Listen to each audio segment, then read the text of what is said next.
History books will tell you that in February 1946, 6 white men were found dead along a 3-mile stretch of road between Harlem and the Bronx. The official police report said gang violence. Case closed within 48 hours. No investigation, no suspects, no justice.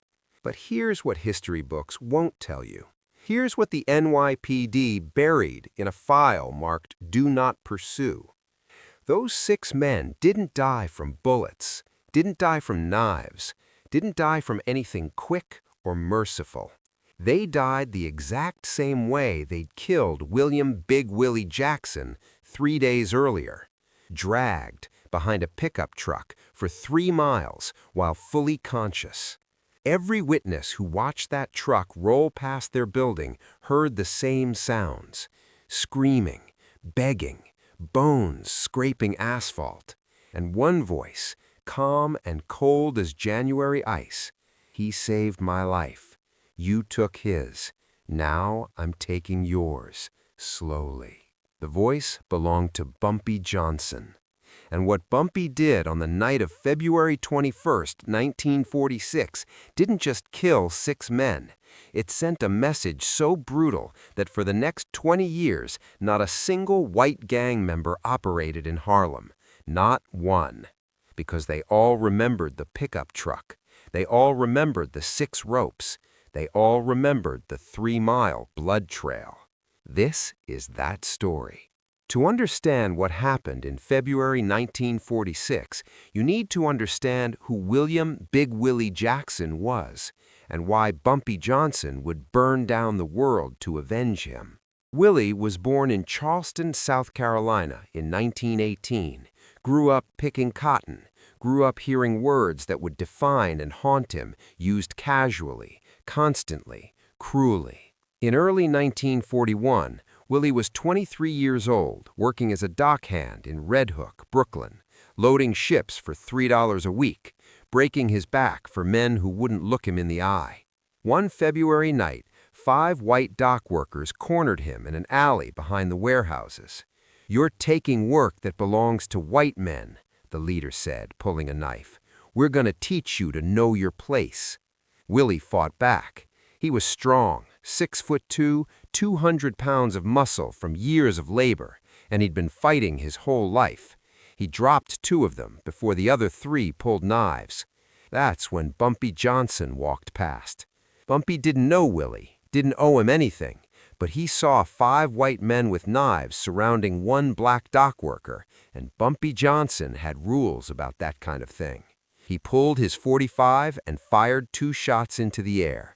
"This man works for me now. You got a problem with that?"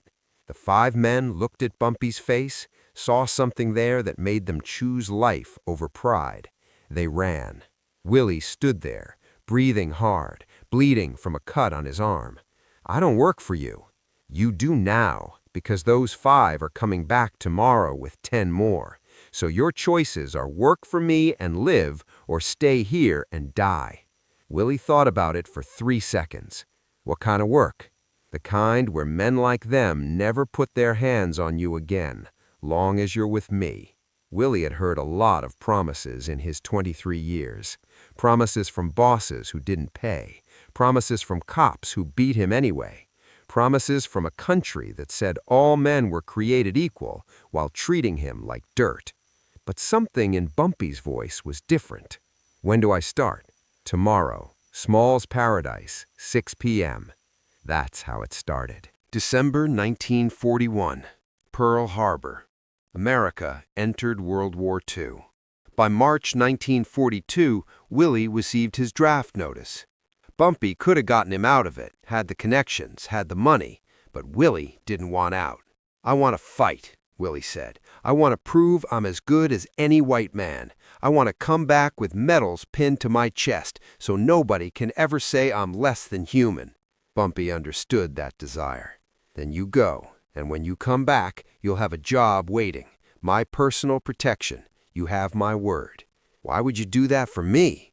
"Because I see what you are, Willie, what you could be, and America doesn't deserve men like you, but Harlem does." Willie shipped out in April 1942. He was assigned to the 92nd Infantry Division, the Buffalo Soldiers, an all-black unit commanded by white officers who made it clear that colored soldiers were expendable. Italy, March 1944, the Gothic Line. Willie's company was pinned down by German machine gun fire. 7 men wounded, no cover. The white commanding officer was dead. Willie was just a corporal, not in command, but there were no more orders to follow, so he made a decision. He grabbed a Browning automatic rifle and charged, alone, straight at the German machine gun nest. He ran through bullets, cutting the air around him, flanked left, used a destroyed wall for cover, came up on the German position from the side. 4 German soldiers, 1 MG-42. Willie killed all 4. 3 with the bar, 1 with his bare hands when the rifle jammed. He saved 17 American lives that day. They gave him the Bronze Star for valor, the Purple Heart for the shrapnel in his shoulder, and a handshake from a white general who still wouldn't let him eat in the same mess hall as white soldiers. Willie came home in November 1945.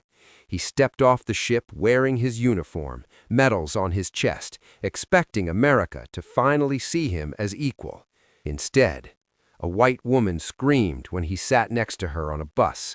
The driver threw him off. A restaurant in Midtown refused to serve him. "We don't serve coloreds." And 3 cops beat him in Times Square for looking at a white woman wrong. By December, Willie was sleeping in an alley behind Small's Paradise, his Bronze Star still pinned to his torn jacket, trying to stay warm. That's where Bumpy found him. December 15th, 1945, 11:30 p.m. Bumpy was leaving Small's when he saw a figure in the alley. Army jacket, medals glinting in the streetlight. Willie Jackson. Willie woke fast, soldier instincts, then saw who'd spoken. Mr. Johnson. "The hell are you doing sleeping in an alley?" Willie's face hardened. "Got nowhere else to go. Came home to the same America I left, just with more scars." Bumpy pulled out his wallet, counted out $300. "Mrs. Patterson's boarding house on 139th Street. That'll cover 3 months. Tomorrow you come find me at Small's, 6 p.m. You're my bodyguard now." Willie stared at the money. "Why?" "Because I made you a promise in 1942. My word means something, even if America's doesn't." Willie took the money. His hands were shaking. "I won't let you down, Mr. Johnson. I know you won't. And Willie, nobody puts their hands on you again, long as you're with me." For 3 months, Willie worked as Bumpy's bodyguard. And in those 3 months, Willie saved Bumpy's life 3 times. The first time, Small's Paradise, Saturday night. The club was packed. Bumpy was sitting at his usual table, reviewing the week's numbers with Illinois Gordon. Willie stood 3 feet behind him, scanning the room. The bartender, a new hire named Clarence, set a whiskey in front of Bumpy. Willie noticed it. The way Clarence's hand trembled, the way his eyes darted toward the door, the way he stepped back too quickly. Something wrong. Willie moved before thinking. His hand shot out, knocked the glass off the table. Whiskey splashed across the floor. Bumpy looked up. "What the—" "Don't drink that, boss." Clarence ran, didn't make it to the door. 2 of Bumpy's men grabbed him. They found rat poison in his pocket, enough to kill 3 men. Clarence was working for a rival who wanted Bumpy dead. He confessed everything before sunrise, was found in the East River 2 days later. That night, after it was over, Bumpy sat alone with Willie in his office. "How'd you know?"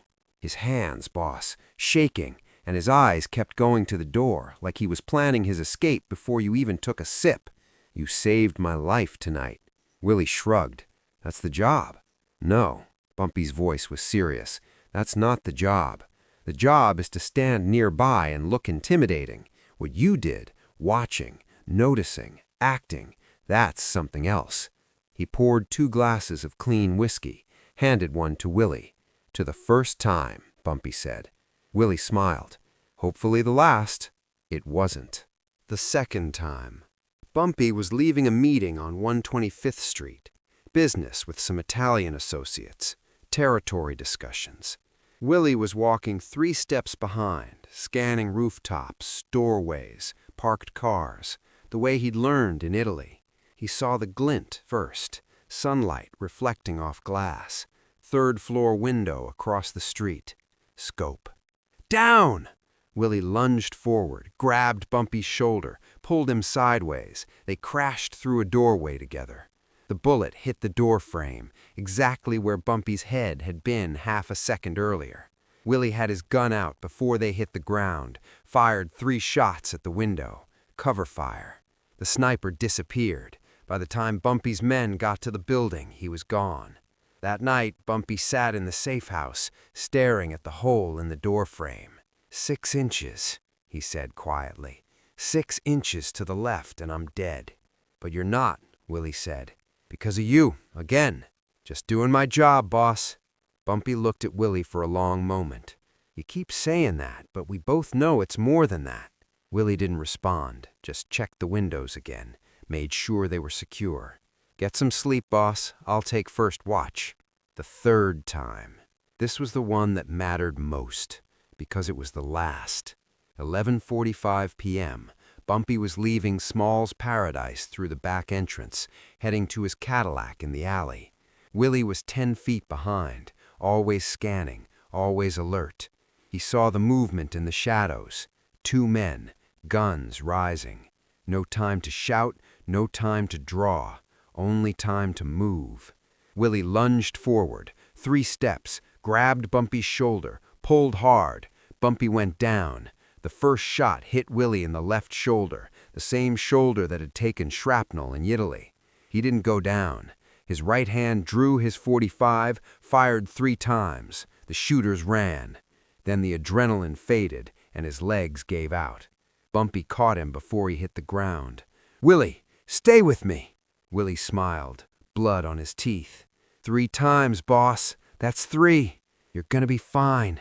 Doctor, now! Just like Italy, Willie whispered. Took one for the team. They got him to Dr. Silverman's place on 145th Street. The doctor worked for 2 hours, removed the bullet, stitched the wound. By 2 a.m., Willie was stable, resting, morphine keeping him comfortable. Bumpy sat beside the bed, watching him breathe. 3 times in 3 months. 3 times Willie had said, "Not today." The room was quiet. Just Willie's breathing and distant Harlem traffic. 3 times, Bumpy said. Willie smiled without opening his eyes. You countin'? Hard not to.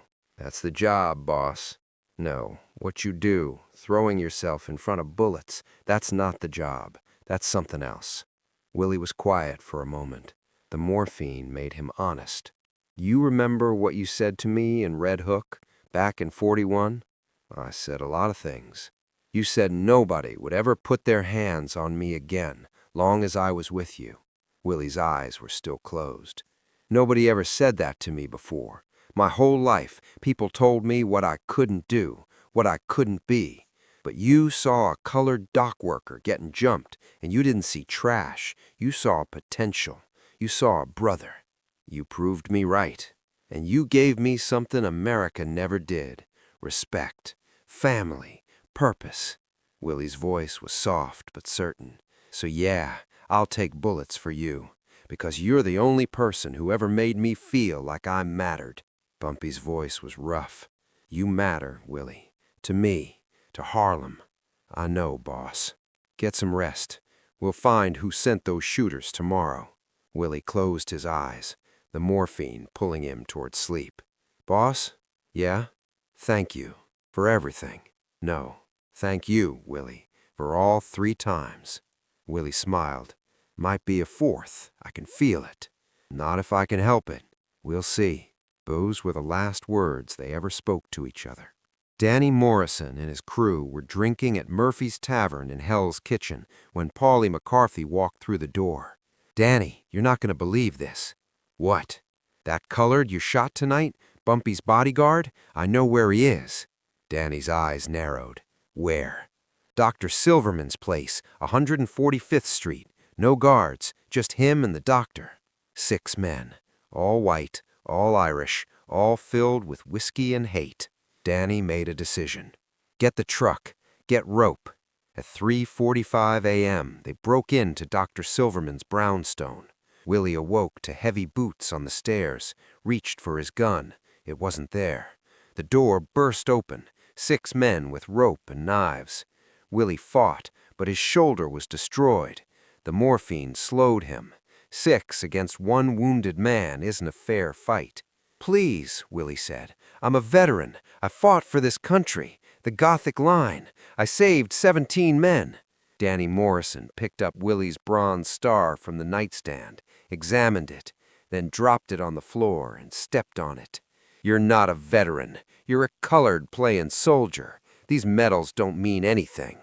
They dragged Willie down the stairs, threw him in the pickup truck, tied ropes around his chest. Willie understood what was happening. He'd heard the stories from down south. No! God, no! Please! Danny started the engine, looked back through the mirror. Let's see how heroic you are after 3 miles. The truck moved, slowly, 4 miles per hour. 3 miles later, they cut the rope, left Willie's destroyed body on 96th Street. At 5:53 a.m., William Big Willie Jackson died in the back of an ambulance. His last words to the paramedic, "Tell Bumpy, I'm sorry, I failed him." He was wrong about that. Illinois Gordon burst through the door of Small's Paradise. "Boss, it's Willie!" Time stopped. "What about Willie?" "He's dead.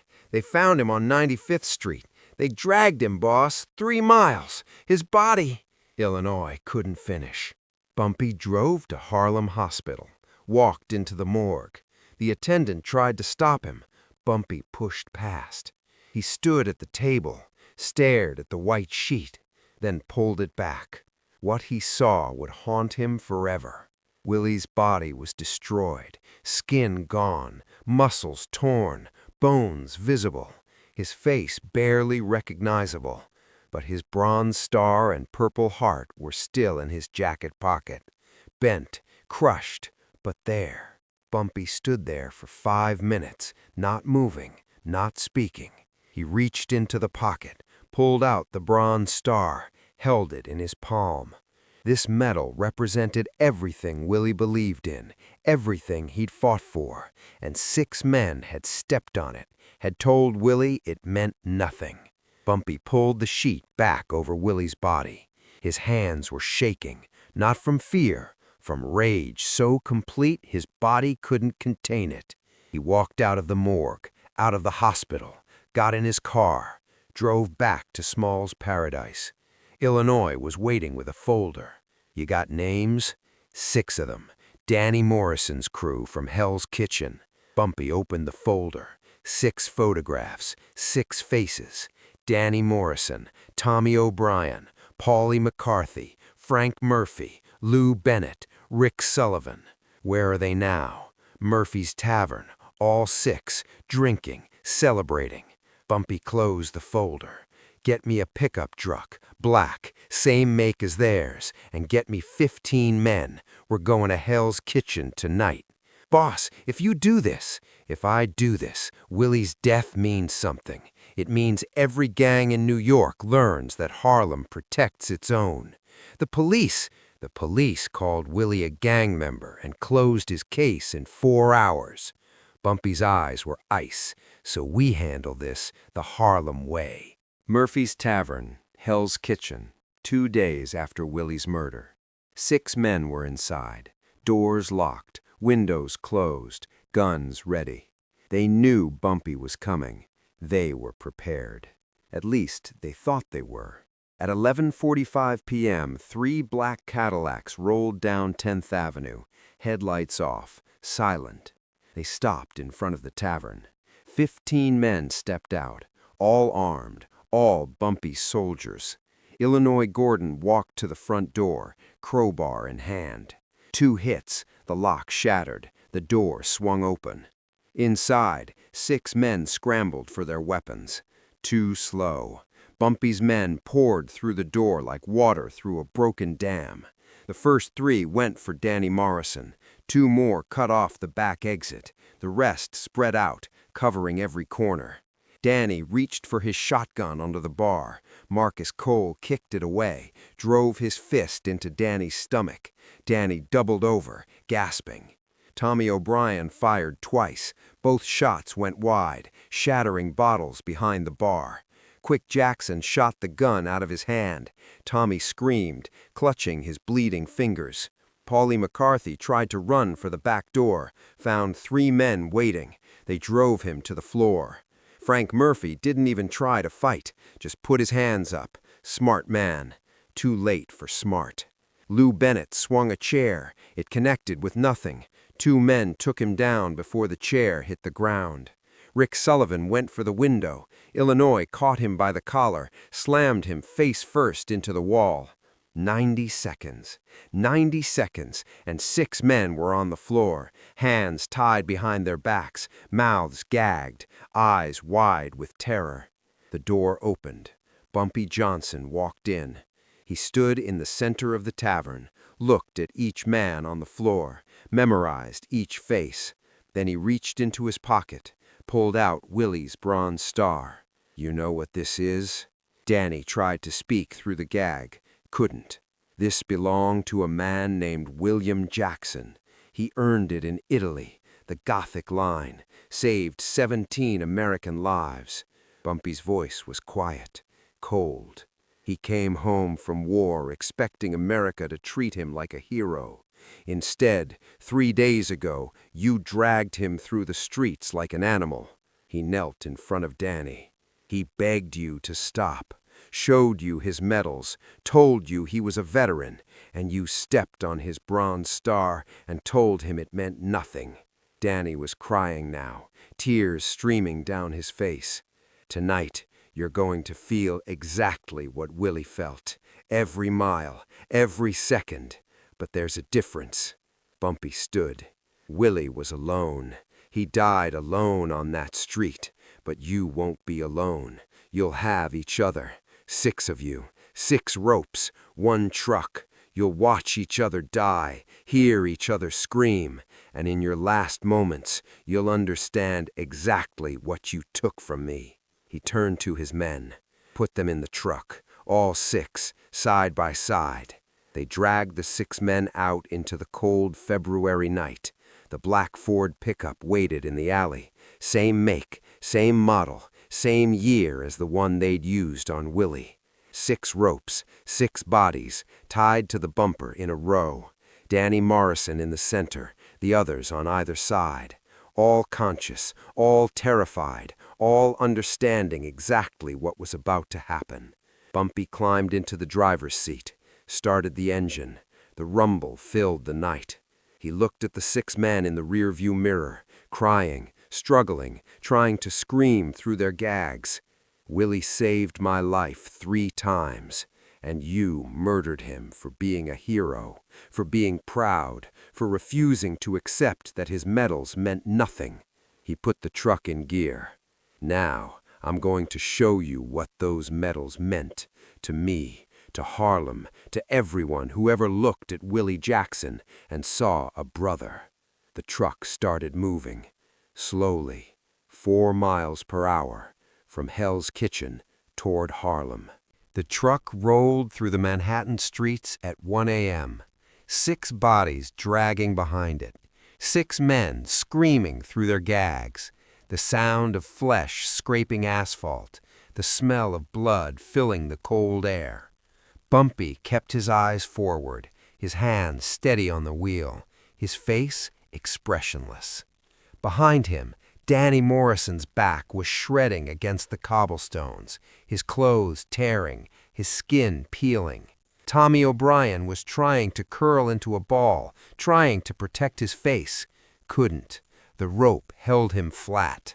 Paulie McCarthy's screams had already gone silent, his throat destroyed, but he was still conscious, still feeling everything. At 14th Street, people started appearing in windows. Word had spread. Bumpy Johnson's dragging someone through the streets. Not someone, 6 someones. At 34th Street, the crowd grew. Dozens of faces, watching from apartment windows, from fire escapes, from darkened doorways. Nobody called the police. Nobody tried to stop it. They knew what this was. They knew why it was happening. At 59th Street, Frank Murphy stopped moving, his body limp, either dead or unconscious. It didn't matter anymore. At 79th Street, Lou Bennett's screams finally died, his throat raw, his voice gone, but his eyes were still open, fixed on the night sky, watching the stars as his body was destroyed. At 96th Street, the exact spot where Willie had been left, Bumpy stopped the truck. He got out slowly, walked to the back. 6 bodies, 4 still breathing, 2 already gone. Danny Morrison was alive, barely, his chest rising in shallow gasps, his eyes open but unfocused. Bumpy knelt beside him, pulled out Willie's Bronze Star, held it in front of Danny's face. "You feel that?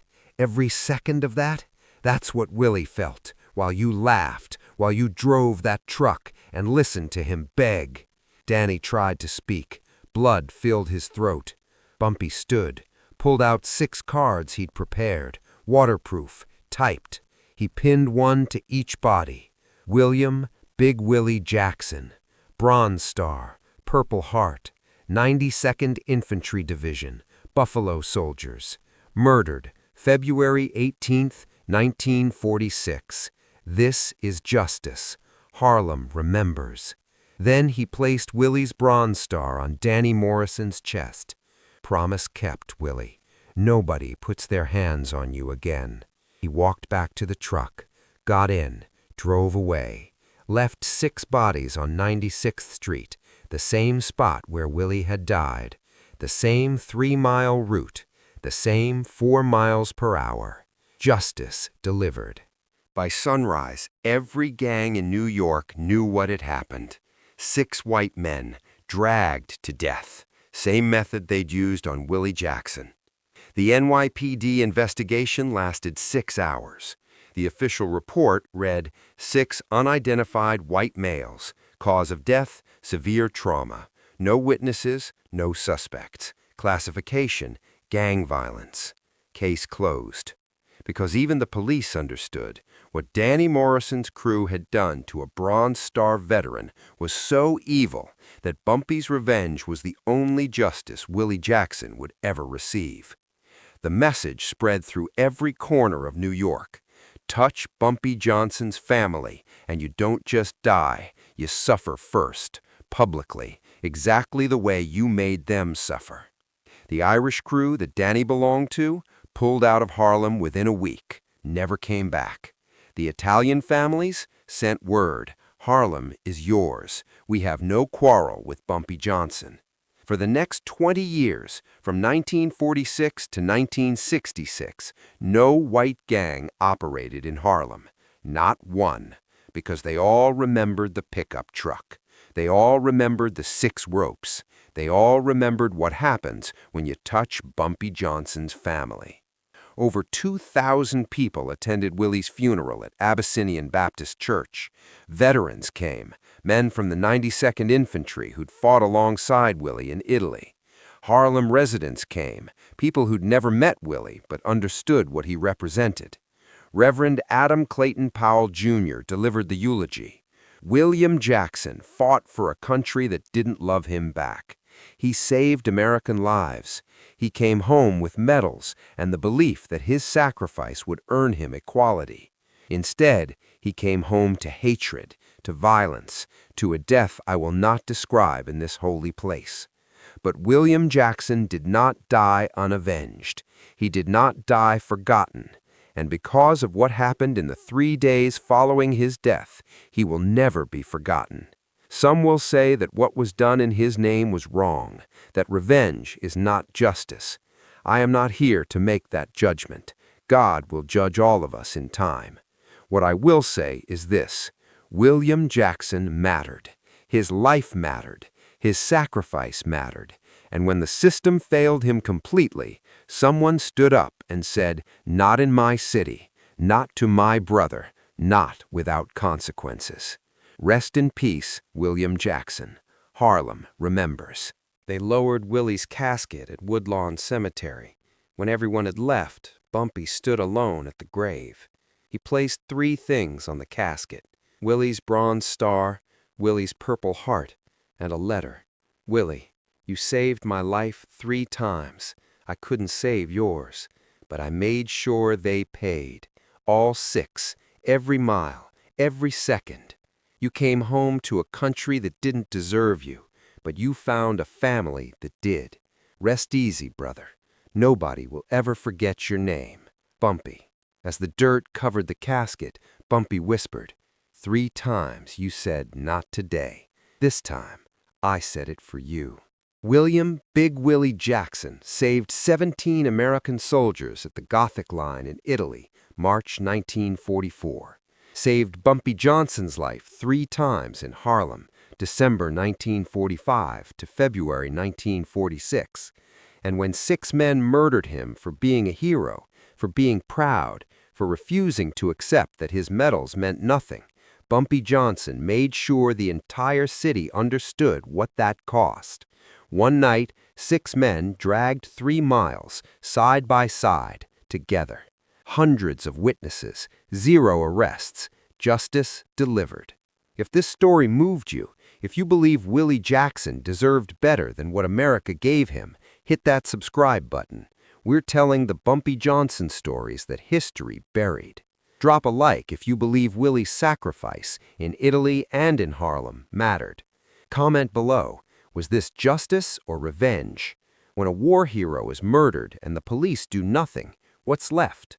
Next video, the time Bumpy Johnson walked into Lucky Luciano's headquarters unarmed and walked out with the deal of a century. Remember the name: William "Big Willie" Jackson, Bronze Star, Purple Heart, 92nd Infantry Division, Buffalo Soldiers, 1918 to 1946. He fought 2 wars, won both, died a hero. Rest in power, Willie.